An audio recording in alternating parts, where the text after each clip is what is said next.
नमस्कार, महाराष्ट्र लाईव्हमध्ये आपलं स्वागत. मी रेश्मा फडतरे. तळेगाव दाभाडे नगर परिषदेच्या नूतन वास्तूत भाजपचा नगराध्यक्ष विराजमान होणार आहे. संख्याबळाच्या तुलनेत राष्ट्रवादी पक्ष वरचढ असला तरी महायुतीत दिलेल्या शब्दाप्रमाणे भाजपचे नगराध्यक्ष जनतेतून निवडून आले आहेत. येत्या 3-4 दिवसात नगराध्यक्षांसह सर्व नगरसेवक पालिकेत विराजमान होतील. पण खरा तिढा आहे तो उपनगराध्यक्ष पदाचा व विविध समित्यांच्या सभापतीचा. तळेगाव दाभाडे नगर परिषदेत ठरल्याप्रमाणे महायुती झाली व 17 जागा राष्ट्रवादी व 11 पैकी 10 जागा भाजपच्या वाट्याला आल्या.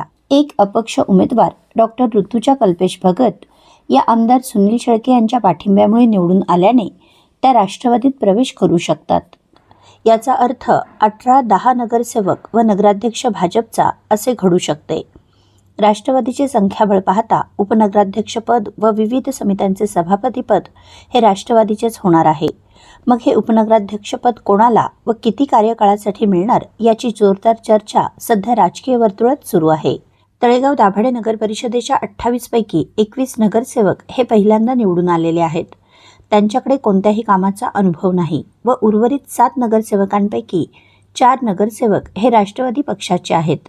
त्यापैकी गणेश मोहनराव काकडे यांना प्रशासकीय कामाचा दांडगा अभ्यास असल्याने पहिल्या टर्मचे उपनगराध्यक्षपद त्यांना मिळू शकते अशी चर्चा राजकीय वर्तुळात रंगली आहे. तळेगाव दाभाडे नगर परिषदेत आमदार सुनील शेळके यांनी योजल्याप्रमाणे सर्व नगरसेवक व नगराध्यक्ष निवडून आले आहेत.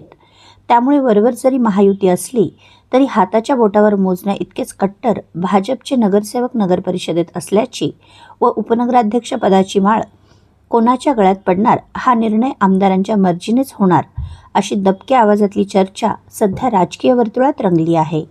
आपल्या परिसरातील घडामोडी जाणून घेण्यासाठी महाराष्ट्र लाईव्ह सबस्क्राईब करा व बेल आयकॉन प्रेस करायला विसरू नका. धन्यवाद.